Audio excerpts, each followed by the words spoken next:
Good morning, everybody. Good morning, Pat. My name is Pat Mayer, and I'm the service associate for this morning. I want to welcome you all to the North Shore Unitarian Church, where our mission is to encourage people to live with greater depth, meaning, and purpose. In this community, we celebrate people from all walks of life. No matter how you make your living or how you experience the sacred, no matter who you are or whom you love, we hope you will feel welcome here because you are. I want to make a special welcome to anyone who's visiting us today. If you'd like to learn more about our community, we invite you to sign in on the iPad in the foyer, or fill out a visitor information card from the pew in front of you and then drop it into the offering basket. I'm struck by the fashion of our men this morning. Holy mackerel. Boy, beats me, I'll tell you.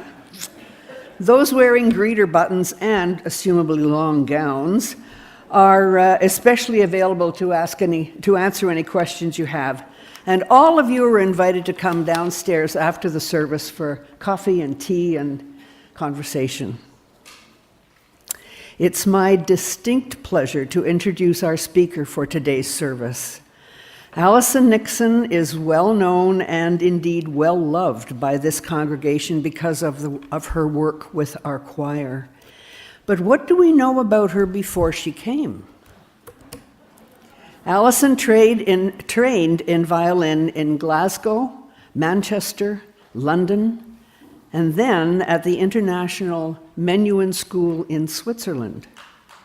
Over time, she gradually realized that she loved teaching more than performing, and she especially loved choirs. Allison is in her 33rd year of working with churches and choir directing, and she especially loves choirs, and she loves it even more. I know I speak for you all when I say, please, Allison, may we have another 33 years. I've also been asked to remind you that Tricia and Lauren Edgar are seeking more volunteers for our Sunday, December 2nd bake sale. The sale is in support of a Syrian refugee family with 3 young children who are currently in a Jordanian refugee camp. Some members of our congregation and the Vancouver congregation have teamed up to meet this fundraising goal. We're seeking holiday baking, as well as other baking, and as well, any other delicious items you may care to donate, such as fudge. Donations can be dropped off next Sunday before church, and for those who want to buy holiday baking, it will be available after church. Please get in touch with Tricia Edgar for more details, and she's in the church directory. Some of you, maybe most of you, would have heard of Dr. Jean Wagner. And some of you may also have heard about l'Arche. L'Arche is French for the Ark. Very briefly, the Federation of l'Arche is an international network of intentional communities where people with a disability live and work beside people who are not. My son Christopher and I lived in one of the Ontario communities for 2 years. The service this morning deals with a culture of white supremacy, and my story deals with one tiny aspect of that supremacy, the importance of being seen as competent.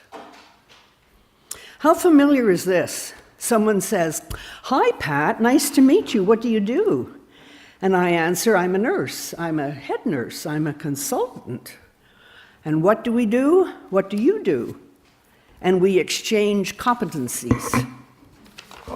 A very natural way to begin to get to know someone. But in a large community, that's not at all the way to get to know someone. Your areas of competence are not really all that important. As a matter of fact, in some instances, they're actually quite irrelevant. Now there's a switch. I knew I wasn't in the community to plan a better life for people, or to increase anyone's level of skill development, or to make plans for people to live elsewhere. So why was I there? I was a competent person. I had value, space, and influence, power even, but somehow not so much there. In this place, my need to be seen as competent was becoming a barrier to understanding what L'Arche life was all about. And in this place, as I gradually let go some of my middle-classness, my concern about being acceptable because I was competent was gradually being replaced with being acceptable because I was. I was reminded of a time earlier when I was just slowly investigating moving into a L'Arche community. I had asked a priest who was living there if it was okay for my son and me to attend Mass. And he said, of course, everybody's welcome. And I said, but Chris and I aren't Catholic, we're Unitarian. His answer was, denominationalism is an intellectual construct which is not all that important here. Such constructs were not dismissed, they were just not a priority. So I tucked away some of my big city attitudes until I might need them again in a big city, and I began to learn how it would be to be valued just because I was there.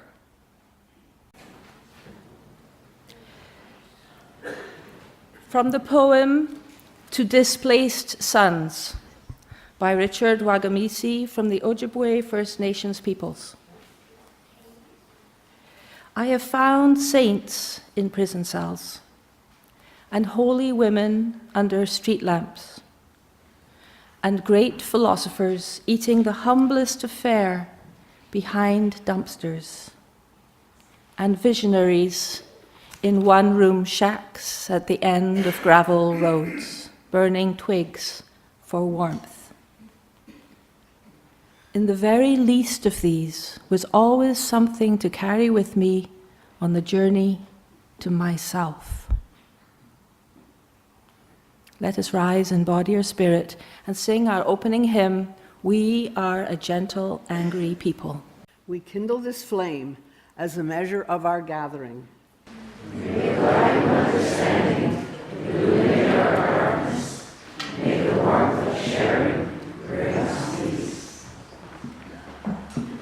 Take a moment now to settle in, to rest comfortably in your seat, to feel your feet on the floor, your breath moving in and out. I invite you into a shared time of prayer or meditation, followed by silence.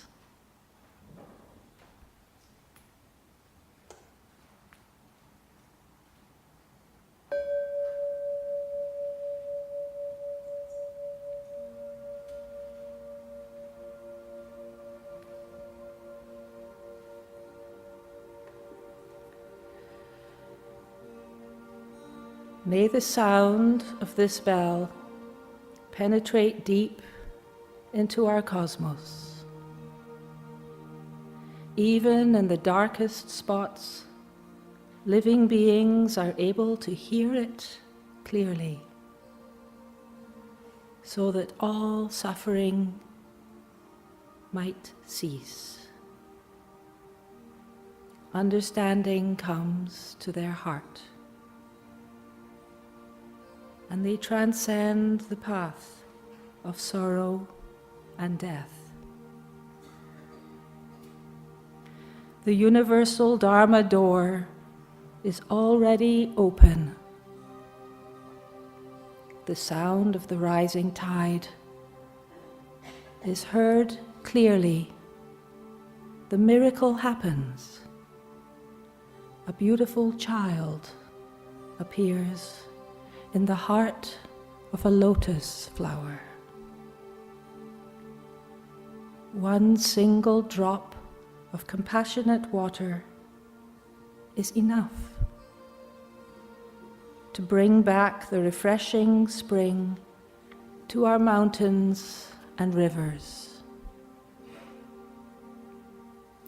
Listening to the bell, I feel the afflictions in me begin to dissolve. My mind is calm, my body relaxed. A smile is born on my lips. Following the sound of the bell, my breath brings me back to the safe island of mindfulness. In the garden of my heart, the flowers of peace bloom beautifully.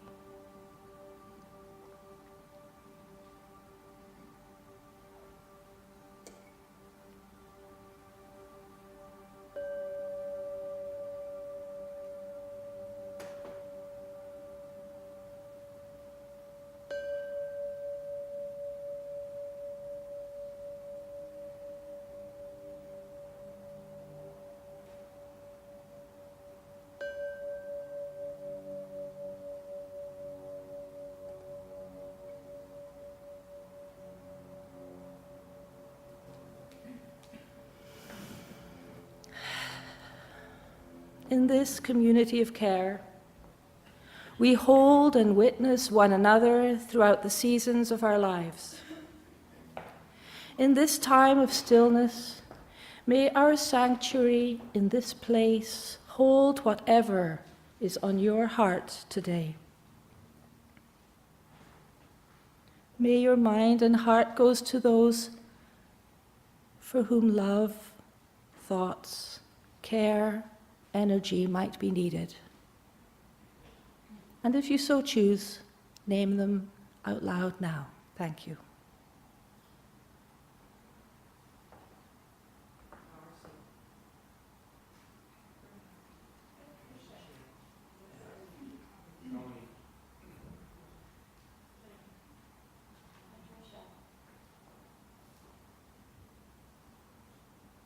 For those who have been named, and for those who are named in the silent sanctuaries of our heart, we light this candle of hope and love for our community. And we light this second candle of witness as we recall the people and places near and far whose stories weigh on our minds and hearts. I particularly think about the peoples in Yemen, a war-torn country full of famine. I also think of the communities in the States and California which have been decimated by wildfires, the phenomenal trauma which the whole community must be experiencing.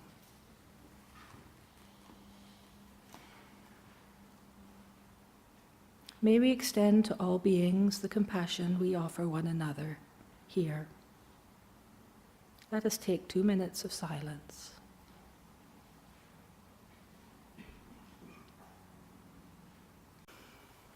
This talk will be in 3 parts. After the first and the second part, and at the end, we will sing this chant, which the choir will lead from a seated position. The words are, "I will be your standing stone. I will stand by you." Let me sing it to you. I will be your standing stone. I will stand by you. I will be your standing stone. I will stand by you. I do not understand the culture of white supremacy. I am as blind to it as a fish is to the water it swims in from birth to death.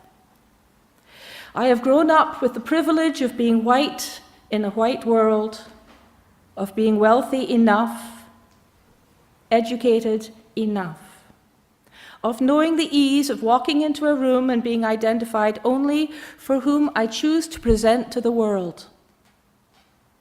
But I can feel the pain of those for whom life is an unending series of battles to be acknowledged for who you really are. When the color of your skin or the language you speak is the only thing that many people see in you, and they stumble on their walls of prejudice before they even begin to see who you really are. I cannot claim to understand your world, but I can try to see you, the you that is a gift to this world, the you that has a place and ideas and dreams and ones whom you love and things that you hate and rail against. So why am we, mere musicians in the congregation, being asked to speak and participate, give a sermon even, in this work of dismantling the culture of white supremacy? Because we hold power. Since earliest times, those who made music were considered wielders of magic, and we could use our magic for good or for ill. We still hold magic, although now we understand that the pathways of this magic are endorphins and serotonin. I am participating in a program which is for Unitarian professional musicians. It's a 3-year program, and this is one course in it. This particular course is called Musicians as Theologians. And what greater theological challenge is there in this day and age than the work of breaking down the barriers that prevent us from actually seeing the other? The words we are using, I know, in this sermon are very challenging. They can push buttons, yours and mine. So I ask you to be patient. Put your fears and your defenses to the side for just 15 minutes. What is this culture of white supremacy that we live in? And what is it not? It is not only the bigoted racism of the Ku Klux Klan. It is not only the neo-Nazism of white supremacists. It is a set of characteristics that in many cultures assure the dominance of those who use them. Dominance in the workplace, dominance in the home, and dominance in society. I will share with you my experience and thoughts about one of these characteristics. And if the voice inside your head is blinding you with screaming, but surely these characteristics are not only the purview of white people, you're right. They are not only the purview of those with pale-colored skin, but they are tools which have been used to dominate others, and as such, they are important to become aware of. There is a list of characteristics which each of you have been handed. It's enclosed in your bulletin. This was put together and summarized by Dave McQuarrie. Dave, where are you? There he is. Would you stand up, Dave, for a moment? Thank you, Dave. He took a much more long-winded version, thank you, and summarized it into a one-page, which you can all be very grateful for. If you want the full version, please speak to me. I will speak about one characteristic, but as you can see, there are many. I invite you to take this handout home, and if you have time, take a look at it, mull over it, chat about it, and maybe allow it to shift your perspective just a little. I could give you thoughts on any one of these, but the particular characteristic I am going to speak about is perfectionism. What you have in your handout is more succinct than what I'm about to say, but as a musician and particularly a choir director, I have given a lot of thought over the years to the culture of perfectionism, or otherwise known as excellence. While we all enjoy high-quality musical experiences, and there will always be a place for professional artists in congregational life, however, we come together to make music in service of our worship life, in service of the community, in service of our spirits. Perfectionism in this setting can be incredibly hurtful, and I believe it has no place in organizations primarily made up of amateur musicians. The process of perfectionism requires establishing a standard to be achieved, which is set only by the perfect rendering of a piece of music by a highly trained professional musician in a recording studio where the ability to cut out even the tiniest error is easily technologically accomplished.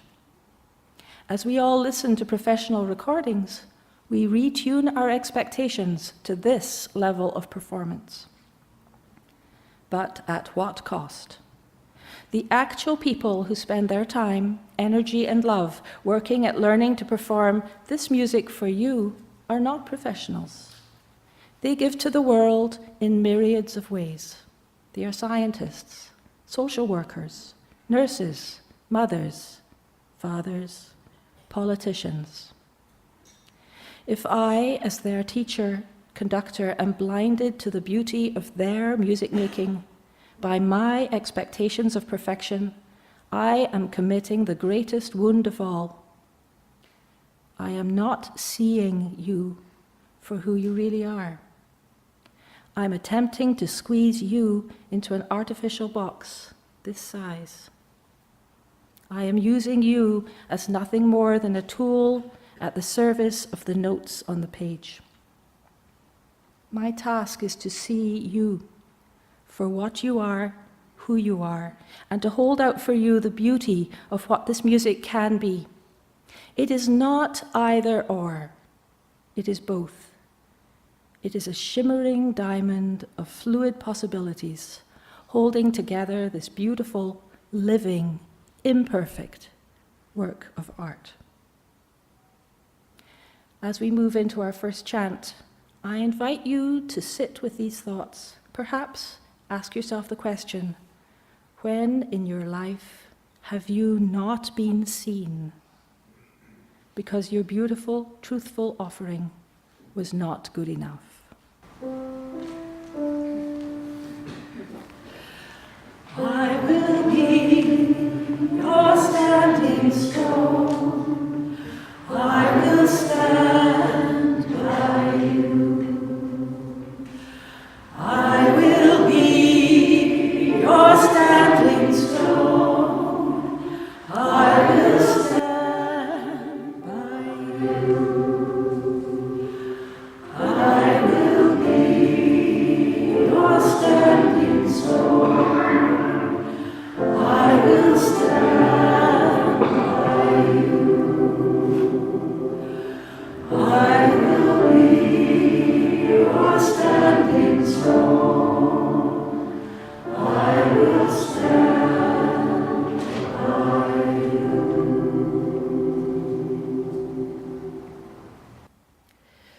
Another big topic which we are exploring in this UU program for musicians is cultural exchange versus cultural appropriation. Where does cultural exchange end and cultural appropriation begin?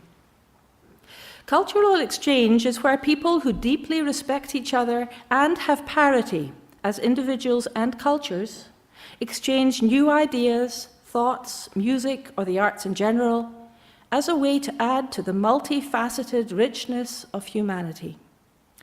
Cultural appropriation happens when people of a dominant culture believe they have the right to take what they want from a less dominant culture and to make it their own. Let's look at a couple of examples. Let's imagine we're doing a service recognizing First Nations and the Truth and Reconciliation process. Ideally, I, as the music director, would find First Nations performers who themselves understand and feel a calling to speak to this issue through the word and through music. I would then hire them to share with us their knowledge so that we might learn. But what if I cannot get such a group? Would it be okay for me to teach our choir an Indigenous piece of music and then to perform it? I believe that because we do not have a group of Indigenous people in our choir, I would not take this on. Some of my colleagues, however, have youth and children's choirs with a very varied cultural mix, including First Nations children, and wonderfully, they are able to enjoy and share the music of all of these children's cultures.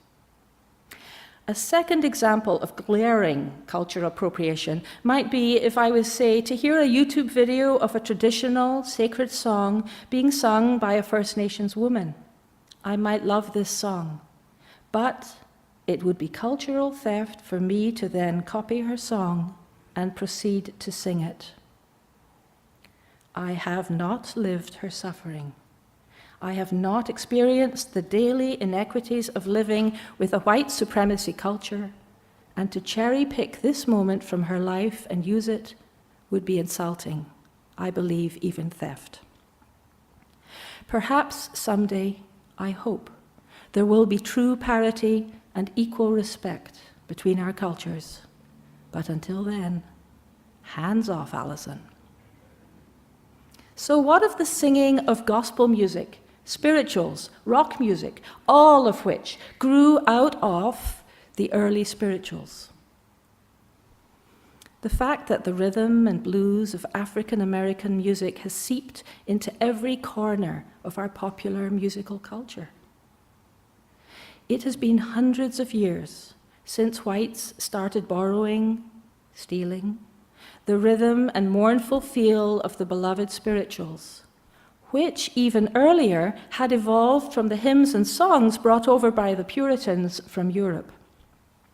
This is a very complex and nuanced discussion.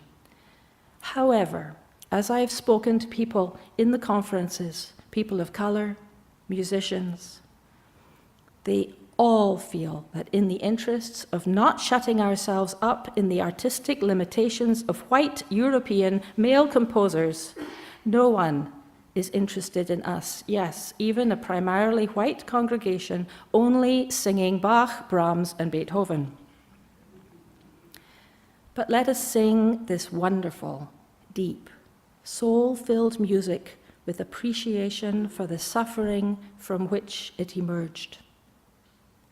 Let us open our ears to the endurance and tenacity of those who, in spite of constant oppression, since the time of slavery, have continued to develop and bring to the world wonderful, vibrant music. Let us open our hearts and minds to hear what we are being told now by those who have the voice to do so.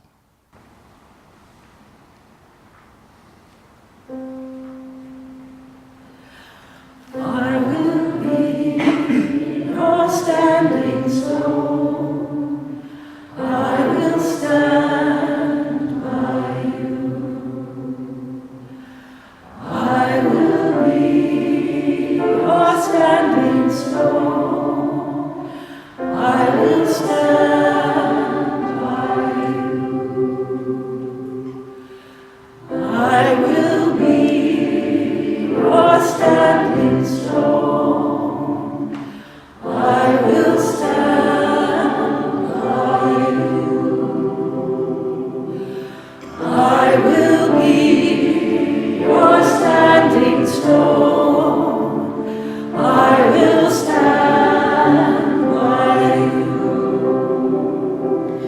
I will be your standing stone. I will stand by you. I will be your standing stone. I will stand by you.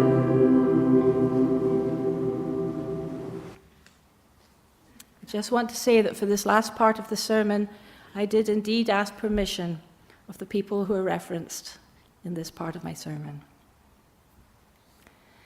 Many of you know this, but some of you might not. That one of our 3 children in his teenage years developed very severe schizophrenia.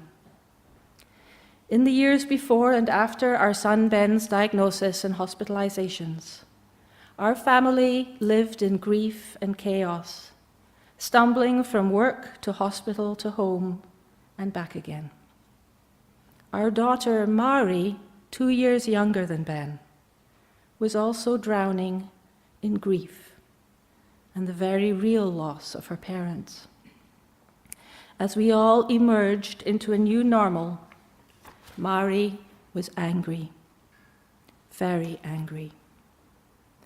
And I eventually realized that if I was to have a relationship with her at all, I needed to listen to her anger, and I needed to apologize again and again and again. Sometimes we drove together for hours as she expressed her sense of loss and abandonment during those years. I listened and I wept with her, and I apologized. Sometime later, the tears and the anger shifted to talking, sharing our experiences, and gradually we, Mari and I, our family, healed. I tell you this story because we can all learn from our personal experiences of loss and grief, suffering and anger. They can lead to moments of profound caring and a capacity to ask forgiveness as we do this work of dismantling a dominant culture that has hurt so many for so long. I know that you personally have not chosen to perpetuate a system of violence against people of color. But as with our environment, we as a society are maintaining ways of being which are deeply oppressive to many, many people, not just people of color. People who are cognitively impaired, people who are not university trained, people who need more time to say what they feel, to say what they mean, people who are afraid or traumatized. We have nothing to lose and much to gain by recognizing our defenses, naming them, and quietly choosing to put them aside as we reach for actual relationships with the other peoples with whom we share this beautiful blue planet. This requires deep listening. It requires listening to the hurt, to the tears, to the anger, to the recriminations, and yes, asking forgiveness. Out of this can grow trust, love, and a vastly richer knowledge of what it means to be human. And I would ask you, as we sing this chant for the last time, that if you feel in your heart that you want to make a change, see people differently, I would ask you to stand when you're ready to sing this Standing Stone. I will be your standing stone. I will stand by you. I will be your standing stone. I will stand by you. I will be your standing stone. I will stand by you. I will be your standing stone. I will stand by you. I will be your standing stone. I will stand by you.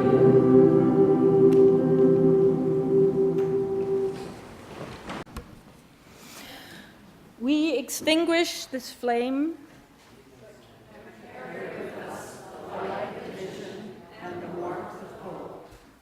the world calls to us with beauty and with longing. We go forth with courage and love. These words are also from the poem by Richard Wagamisi.